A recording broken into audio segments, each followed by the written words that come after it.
Good morning, please be seated.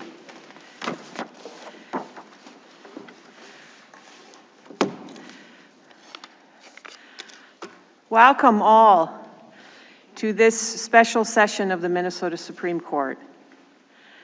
We convene this morning to honor our past through the formal acceptance of the papers of the Honorable James H. Gilbert, Associate Justice of the Minnesota Supreme Court. It has been said that if we do not honor our past, we lose our future. If we destroy our roots, we cannot grow. We pay respects to that principle today through this ceremony and with this collection assembled from Justice Gilbert's service to the court and to the people of Minnesota. We have a short program today to help us with this important task, and I'm going to just briefly introduce our speakers now and then ask them to just proceed in order. So the first speaker making remarks on behalf of the court will be the senior member of the court, Associate Justice G. Barry Anderson. Justice Anderson has served on the court since 2004. Following Justice G. Barry Anderson will be Justice Paul Anderson, who served on the court with Justice Gilbert. Justice Paul Anderson served on the court from 1993 until 2013. Following Justice Paul Anderson will be Lori Swanson. Ms. Swanson served as Minnesota's Attorney General from 2006 through 2018, and she was Minnesota's Solicitor General before that.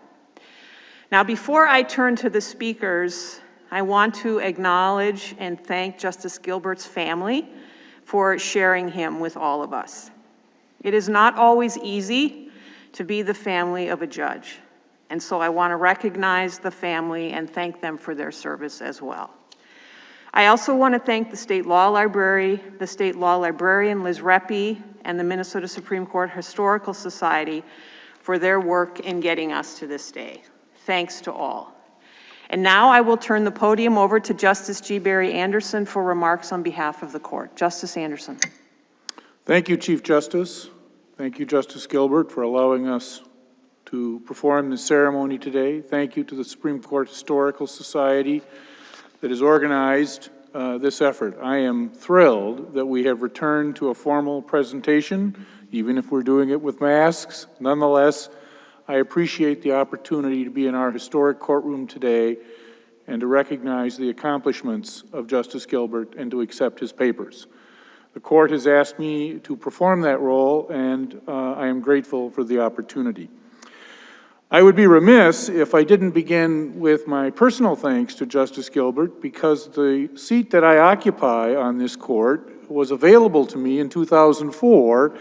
It was available to Governor Pawlenty to appoint me to this court because the vacancy was created by Justice Gilbert's decision to return to private life. And so I have a personal connection with Justice Gilbert in these proceedings. Now, the work that members of our court do survives long after our time as a Supreme Court Justice. It is a collective body. And in fact, during Justice Gilbert's time on this court, he wrote 69 opinions, concurrences, and the occasional dissent. That work continues to inform and guide our court. For example, Justice Gilbert wrote an opinion in 2001, American Tower versus City of Grant. That opinion set out a succinct and useful summary of our statutory interpretation rules, and since Justice Gilbert has returned to private practice, that opinion has been cited on 175 occasions. He has written other opinions. We're not going to go through the list, for which you'd be all I'm sure you're all grateful.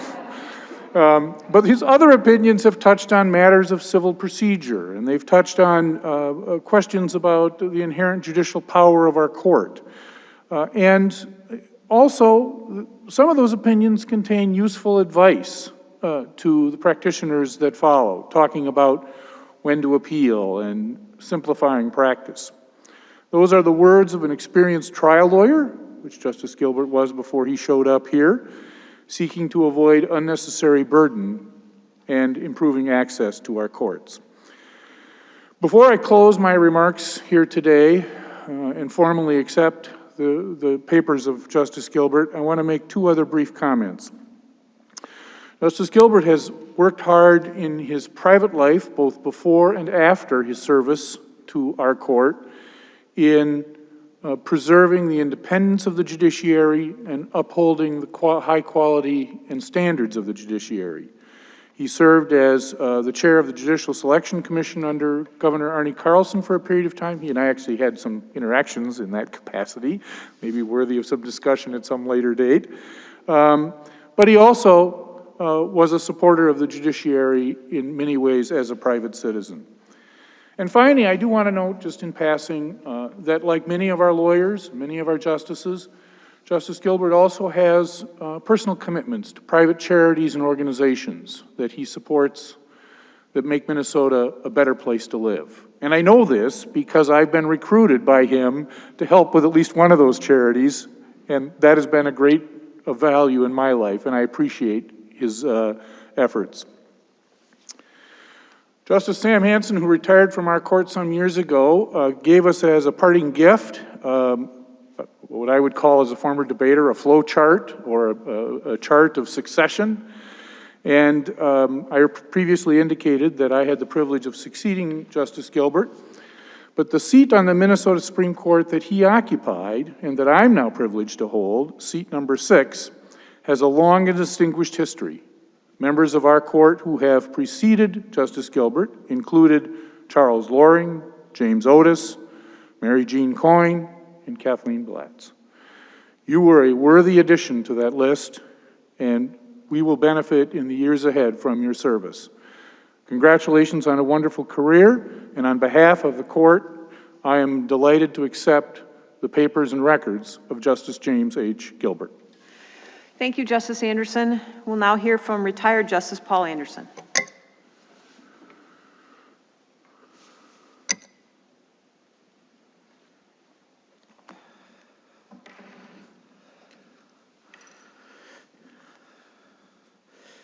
I hope the clock isn't running. It hasn't started yet. What? Yeah, I don't. Oh, Justice, you need to know I'm colorblind. Jim called me yesterday, and I said, I was excited about this, and I said, the good news, Jim, is I got my remarks under 30 minutes. And he said, Paul, it's only 5. But anyway, may it please the court, Justices, Justice Gilbert, honored guests, and if you're here today, it just is being honored. You get to my time of life, you start to be, at 78, you start to see the bookends closing in, and you get reflective on, what is life all about? And you focus on who did you go through life with? And you also wonder your meaning in life. And one of the things that you do is you say, so much of your meaning is defined by those who you went through your life with. And I must say that I am so honored and pleased to have my life so much defined by our friendship. Jim and I met in May of '68. He was a senior at the university, president of the Kaufman Union. Now, at the university, that's equivalent to being class or student body president. It was a big job, And anyway, Nelson Rockefeller was on and off, on again, was down at Iowa. He had a great rally there. He wanted to come up to Minnesota. He wanted to do it on the mall. Well, they got all those bushes there, and they wouldn't allow that.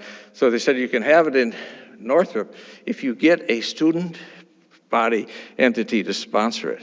So that's how we first met. Went over and pleaded with him. I didn't have to plead with him. He was on board right away. So we had a great time. We had met a lot of good people. Were mentored a lot. If you want to see Jim with hair, you can look at that picture with him on the stage at Northrop with Nelson Rockefeller. Yeah, you're there. He was there with Harold Levander, Governor Levander, and Nelson Rockefeller. Now, Jim's life is not all defined by success. There's some rather momentous defeats. In 1972, he ran against a very diminutive, you could even say nerdish, biophysics professor at the University of Minnesota. And she was Jewish. So, he was tall, good-looking. He was going to win. She creamed him. Better than 2-1. But they become friends, and that's Phyllis Kahn. And Phyllis and Jim say, it worked out the best for both of us, And so that's what it is like in Minnesota. You become friends.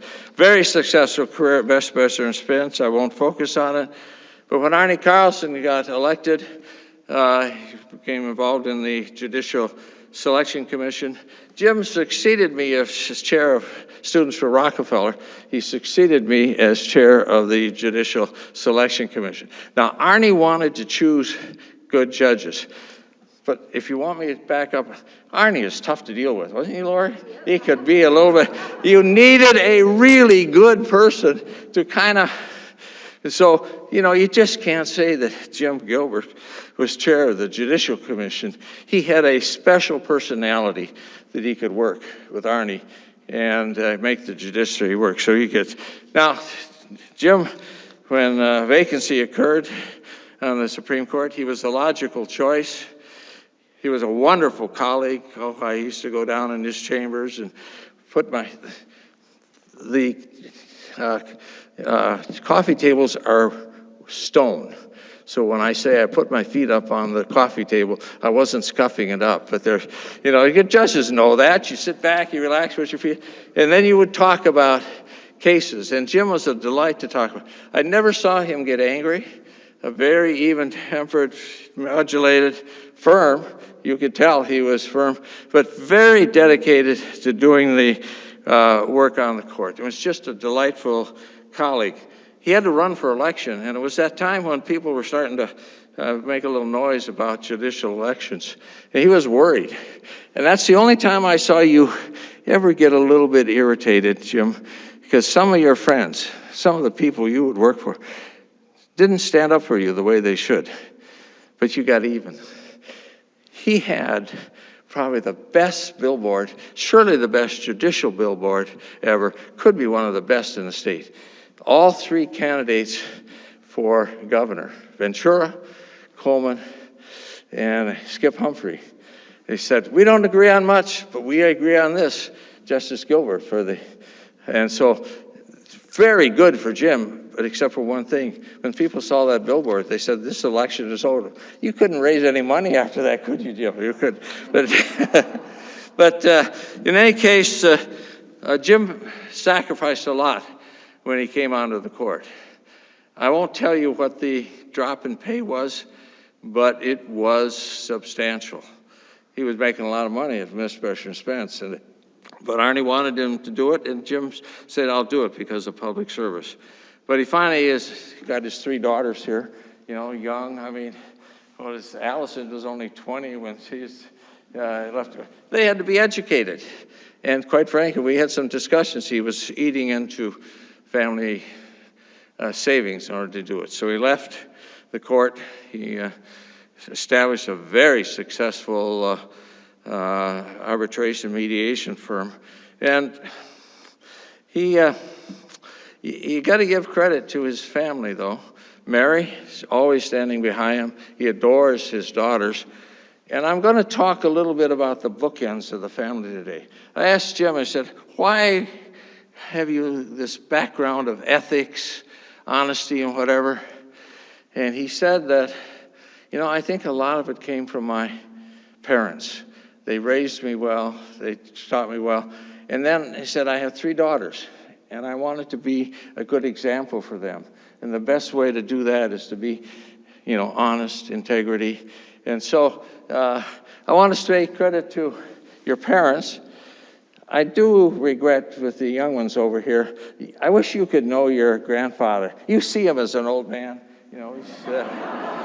I wish you knew him when I knew him. Young, vigorous, full of, we were going to be world beaters, idealistic. And that's who your grandfather was. So he's not this, well, you're not doddering old, but you tend to have a certain bias at your age when you look at somebody our age.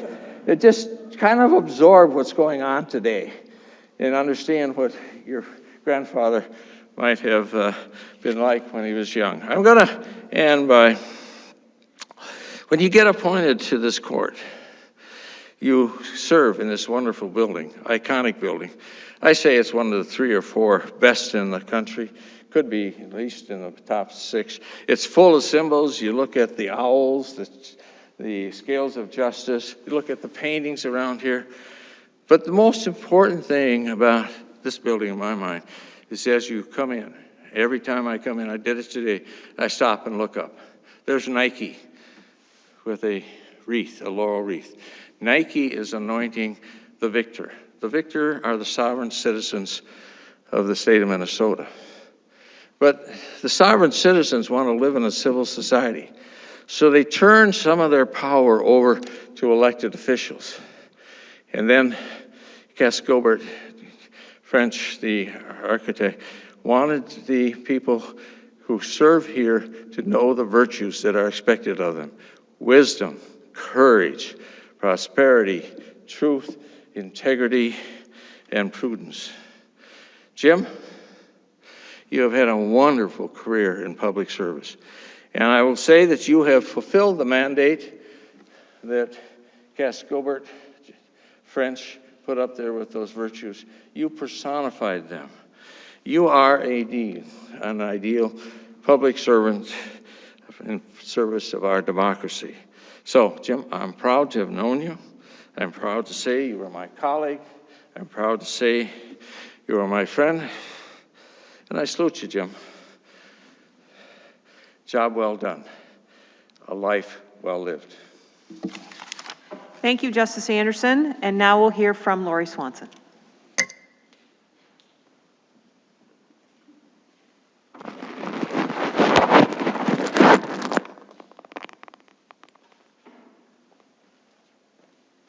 Was I supposed to take my cover with me?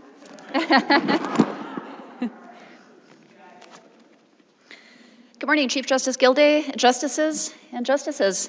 Good morning. It's delighted to be here with you this morning as we honor the good work of Justice Gilbert.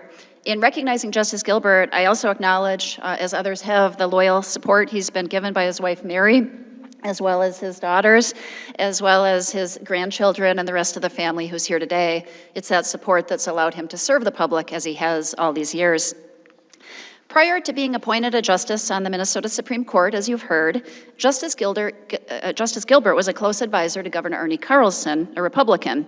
He was also an important advisor to me, a Democrat, during my 12 years as Attorney General. Justice Gilbert represents the best of Minnesota, someone who puts reason and decency and our common humanity as a state first. In thinking about Justice Gilbert, I'm reminded of an old lore I once read about Bud Grant. Bud Grant is a Minnesota sports icon. Head coach of the Minnesota Vikings for 18 years, known to instill strict discipline in his players. No heaters on the sidelines at the Met Stadium, no gloves, no long underwear in the cold, forbid chest pumping after touchdowns, no end zone dances, and he served only steak and eggs at pregame meals. That's it, just steak and eggs. Before one of the games, Carl Eller, who was nicknamed Moose, reportedly ordered pancakes, deciding he'd had enough of those steak and eggs. The waiter said no to Eller. He said, no, you're going to have steak and eggs, no pancakes for you. Now, because he was more scared of the coach than he was of Moose. According to the legend, at that point, Eller reportedly stood up, knocked over the table, and he stormed out of the room. All the players looked at Grant for his reaction. Without missing a beat, Grant said, well, it looks like Moose is ready to play.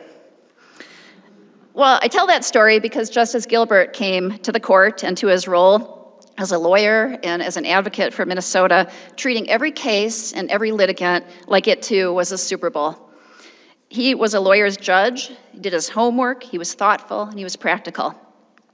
Let me give you a couple examples.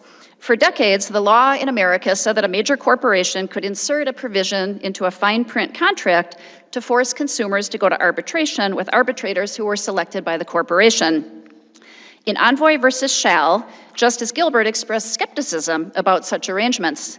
He issued a dissenting opinion calling for a more level playing field.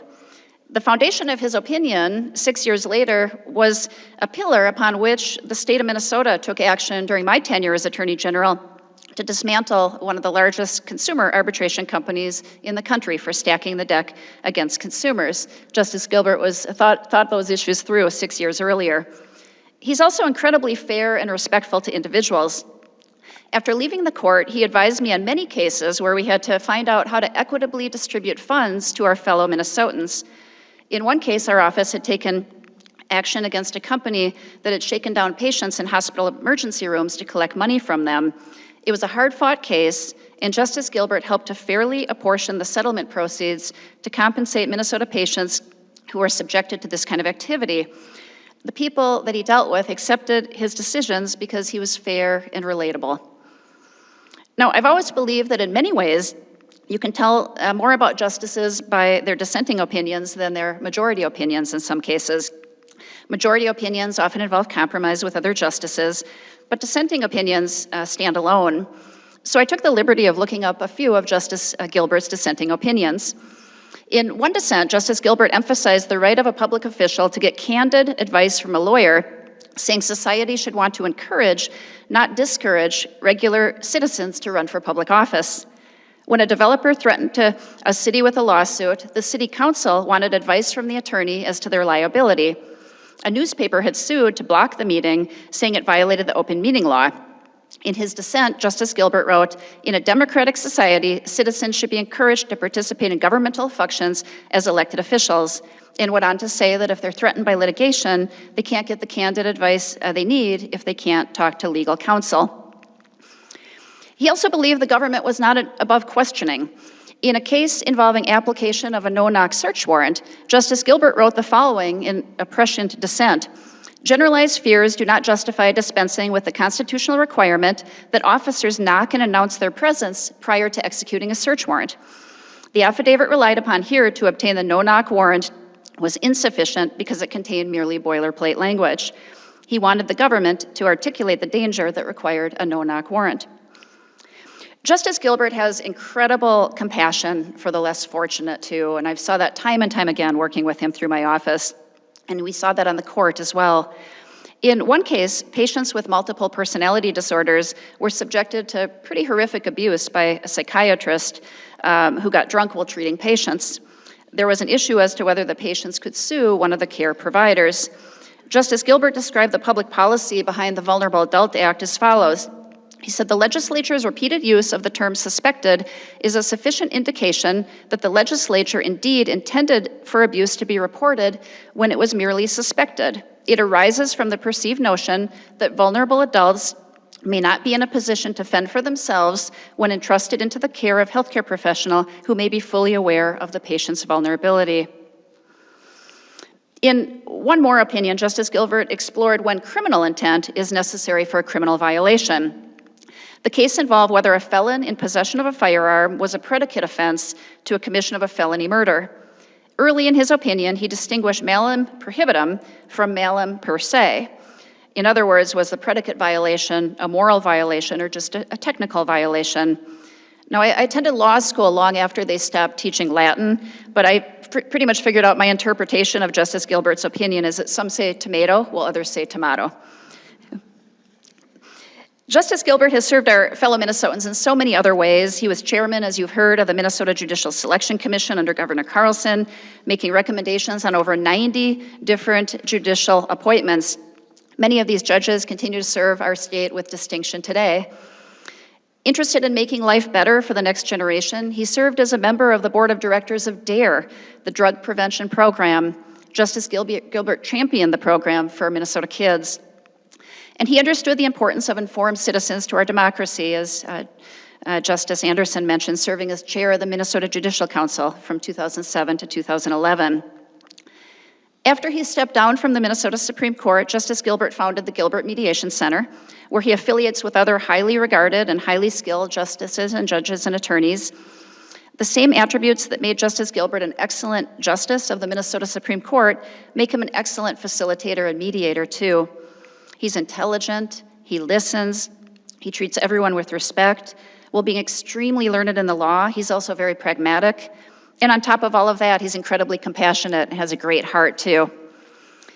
Justice Gilbert is held in exceedingly high regard as a leader in the legal profession and in the civic affairs of the state of Minnesota. We are extremely fortunate to have him as a leader. And Justice Gilbert, thank you so much for a job well done and for making Minnesota a better place to live. Appreciate you. Thank you so much, Ms. Swanson. And thank you to all of our speakers. I now recognize Minnesota State Law Librarian Liz Reppy, who will formally present the papers.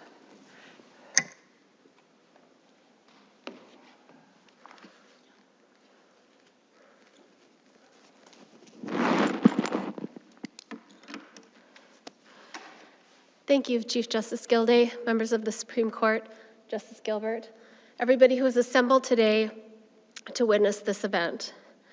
Of the thousands of items housed in the collection of the State Law Library, the books that comprise the Minnesota Justice Series are some of our most precious and treasured items. The idea for the series came from my predecessor, Marvin Anderson, and they were designed to be detailed histories of the court's justices and the work that they perform. These books are an incredibly valuable piece of Supreme Court and Minnesota history. This volume, entitled The Legal and Judicial Career of Justice James H. Gilbert, is the 17th book that the State Law Library has prepared. It's the first one we've printed in color. It has been cataloged and is accessible to researchers now through the State Law Library.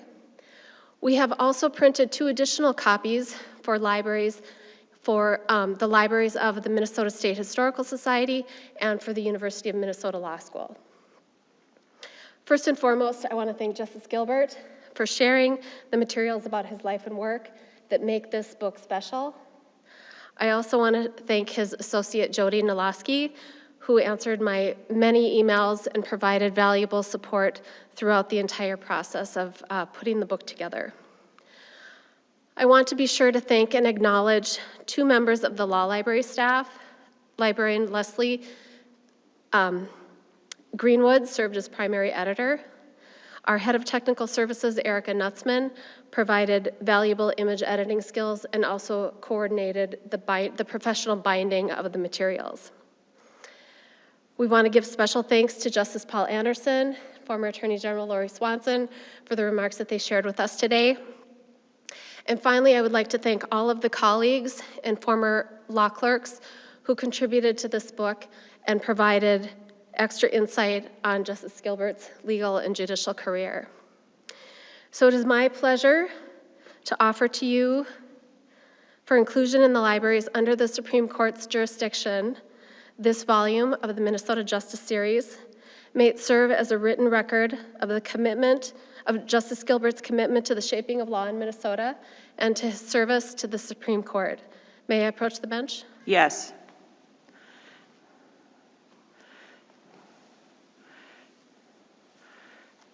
On behalf of the Minnesota Supreme Court, I accept this book, The Legal and Judicial Career of Justice James H. Gilbert.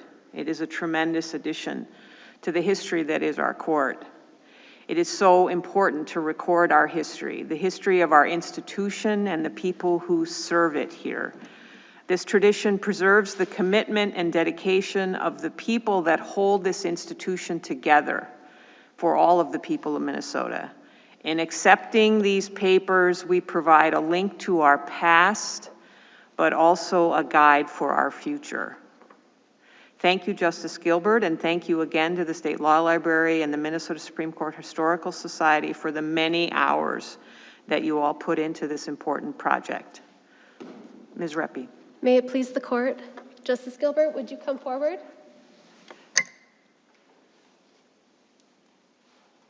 On behalf of the State Law Library, I present to you an original volume of The Legal and Judicial Career of Justice James H. Gilbert.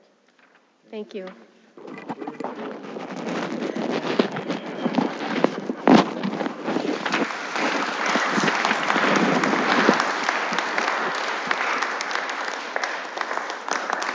Justice Gilbert, you have the floor now for any rebuttal.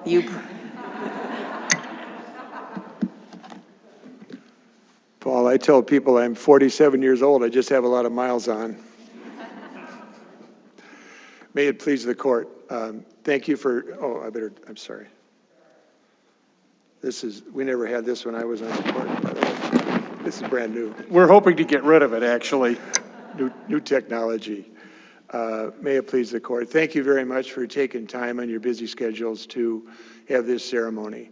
I really appreciate it. I know everybody's busy here, and it's a really important day. It took us 7 years, by the way, to write this book. It was one chapter at a time, sometimes a few pages at a time, and we just kind of moved it forward. I also want to thank the people in attendance here today, my family and friends and supporters, and the people who might be watching over live stream. That's very important. And members of the Supreme Court Historical Society are also here, and I want to thank them for working to preserve and create a history of our court. I want to thank you very much, Judge Bradfold and Scott Flaherty, for being here today and for the work that they do for the Supreme Court. When the book publishing was completed, Liz gave me a call and said, "Hey, your book is done." I said, "Good, Liz, let me just come over and pick it up." She said, "Not so fast." She said, "You know, it's been a while since we've had a formal ceremony here, and you know, something probably a little more formal might be appropriate." And then I was thinking about it, and I agree with her. This is very important. It's very important for me to be here today too, for a number of reasons here, and I proudly accept the book that has been presented to me by the court and by the Historical Society. If I may, Your Honor, too, I'd like to thank the people who supported me in my role on the court, especially my family. My wife, Mary, and my 3 daughters, Allison, Erica, and Christina, are here. Would you ladies mind standing out of the audience? My wife, Mary, in the front here.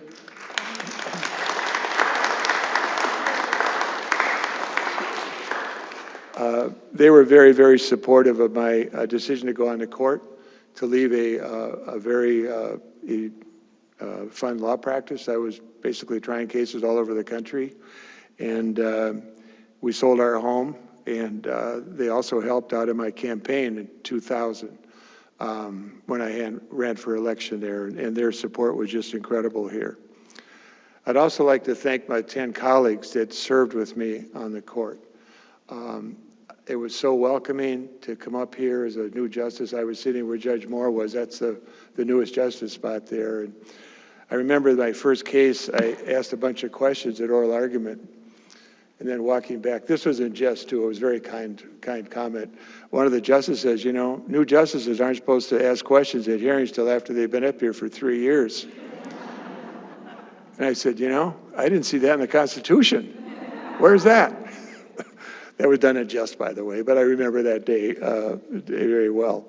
But they were very welcoming here, and even when I wrote dissents, the dissents were accepted with grace, and even though I took issue with some of their otherwise wonderful opinions, it was all done in a professional and in a manner to try and improve the system of justice too. I want to thank Governor Carlson too for appointing me to the court. In my book, when I read how I got here, and I spoke at a number of colleges too, they said, "When you were in college or law school, did you ever think you wanted to be a Supreme Court justice?" I said, "No, if I had listed maybe 100 things I wanted to do in my life, that was not one of them. I was thinking about being a basketball player, you know, trial lawyer, United States Senator, something like that, you know, but not a justice." But then as I worked through the system with Governor Carlson, I actually did public service for 7 years before being appointed to the court, advising him on legal, judicial issues and other legislative matters that might come before him there. And the public service part of this just became more and more important to me in my life. And then when he asked me if I would serve on the court, I said I'd be very honored to do that. But it was kind of an evolving process that happened, and it happened through volunteer work, quite frankly, because I didn't get paid for those first 7 years, and I probably devoted 25% of my time for 7 years helping out a little bit, making things a little bit better. The commissioner's office here too and the Supreme Court are just incredible. Source of highly professional support and dialogue and feedback on the important work that we do as justices here. Rick Slows was our commissioner at that point in time, and I used to get here on hearing days sometimes at 7 o'clock in the morning. When I got here, his light was always on. And then when I left at 5 or 5:30 in the afternoon, his light was still on and he was still in there. And he just worked around the clock, and he and his staff too were just incredible. And and also the law clerks that we had, the best and the brightest. The new law clerks started in August, and they hit the decks running, and within a matter of weeks, they were providing valuable work and support to the justices, and the commissioner's office trained them in, and that was just incredible how quick, they could come up to speed and be part of the system here too. 6 of my grandchildren are also here, and that also increased the importance of this day. The James, Tommy, Will, Ray, Holly, and Nolan. Would you mind standing up?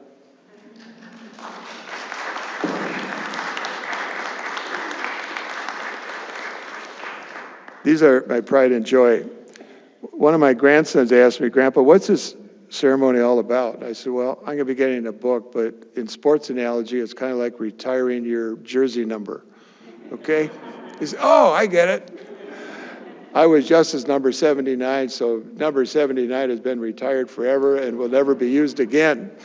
And that helped them, I think, understand what we wanted to do here. And I also wanted them to learn more about public service and to help them make a commitment to participate in public service someplace in their life, not necessarily as a justice, but in some other area. So that was very important. In terms of the book, I really appreciate the work and support we got from Liz Reppy and Orica Nussman and Leslie Greenwood. They were encouraging, they were supportive, they weren't pushy, but every once in a while they would call us and say, how's the book coming? And then we would sit down and say, all right, let's do this chapter, and let's do that. And it was very, very professional on their part.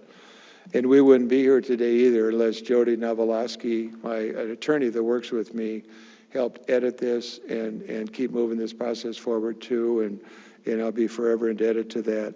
And my senior legal assistant, Nancy Vold and Barb Parton, that are also here, helped me with the book. And it was 7 years in process. I still try cases. Against my better judgment, I still try cases. It's kind of fun. That's what I did, before I got out of court. But when you do that, then you got to put your book aside, and I think that's why I took a little longer here too.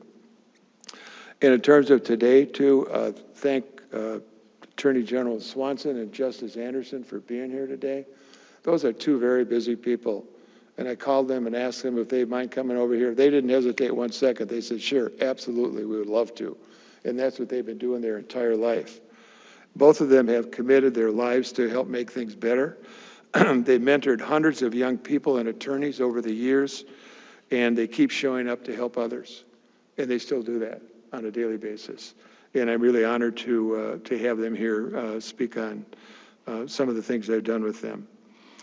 When I was on the court with Justice Anderson, I referred to him as the ambassador at large to the entire state.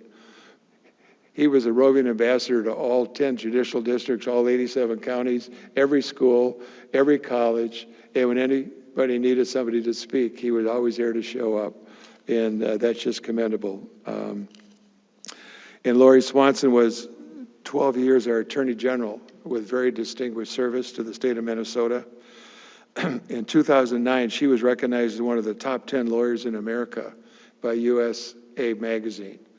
In America, top 10. And she was also appointed to be Consumer Advisory Council Chair of the Federal Reserve in Washington, D.C. for a period of time. So her public service was incredible. The reason I mentioned that, when I stepped down from the court, Lori called me. And she said, I'd like to think about starting to do something different with state cases with the Attorney General's office. Historically and traditionally, I think they felt they would rather have a court try it, and get a factual findings and things like that. And she said, I really think we have to start using ADR a little bit more on behalf of all the cases that the Attorney General is working on.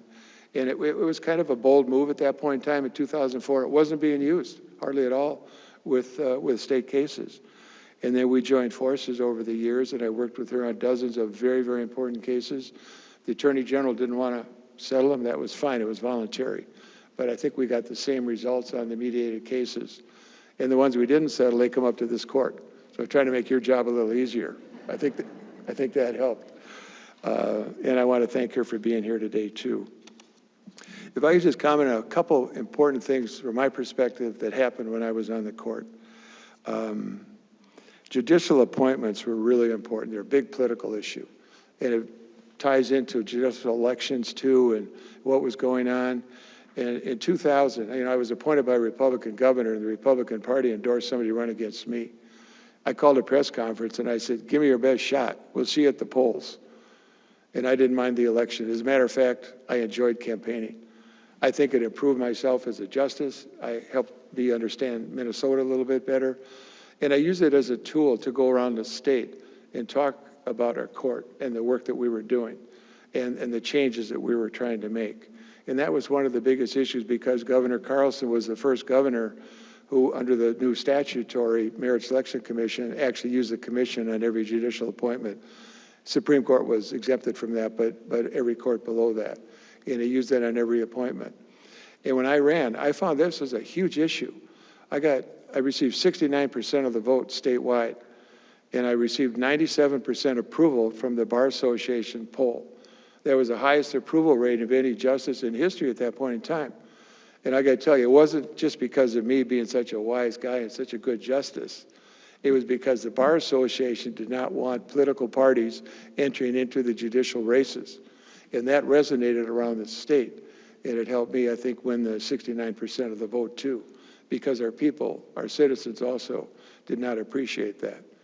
And one historical comment, too, right in the middle of the campaign, my opponent appealed our canons of ethics from the Supreme Court to the United States Supreme Court.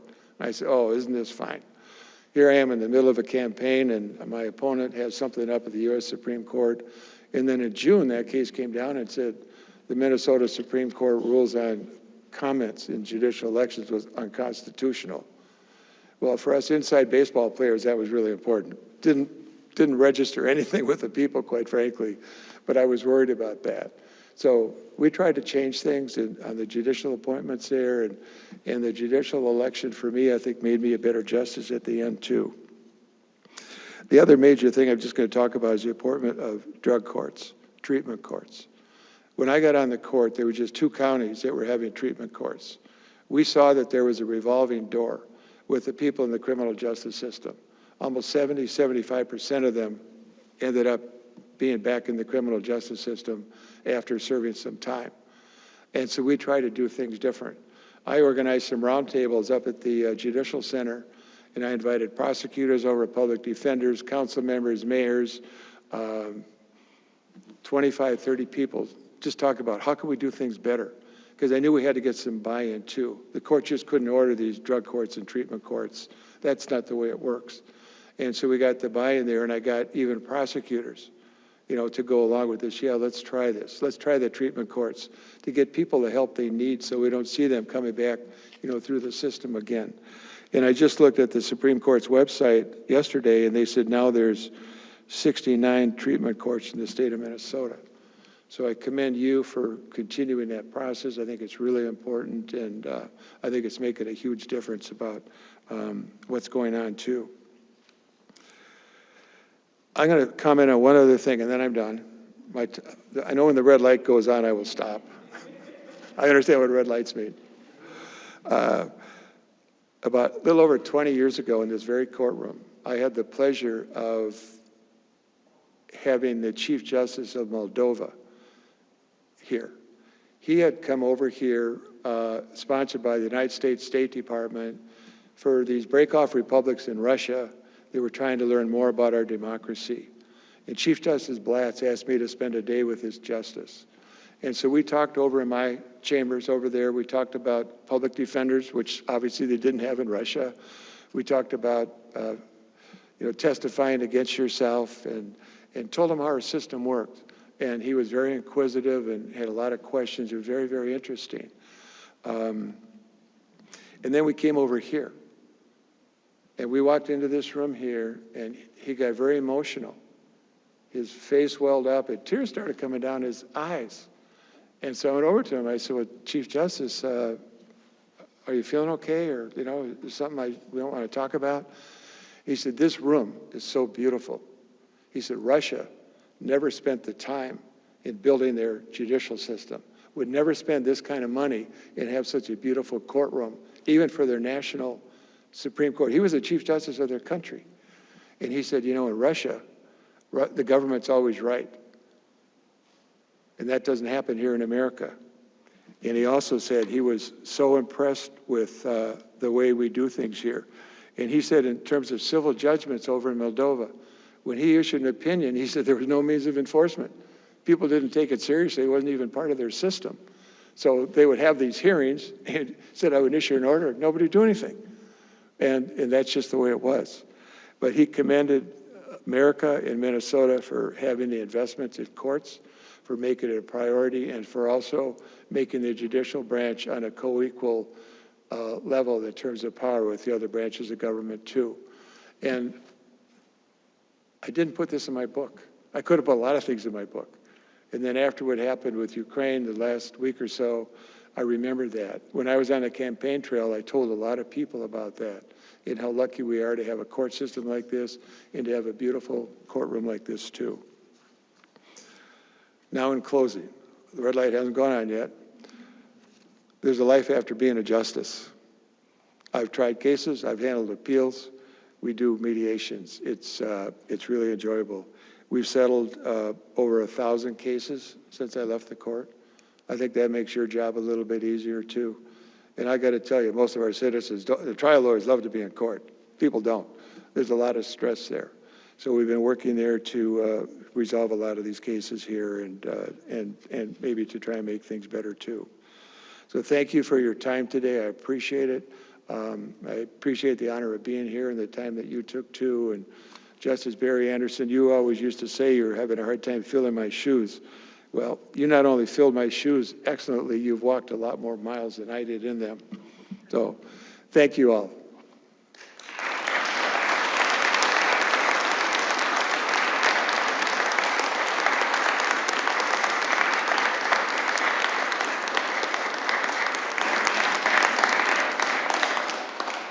On behalf of the court, thank you, Justice Gilbert, for your beautiful comments today and for your service. And I want to thank again Justice Gilbert's family for all the support that you have given to him during his time on the court.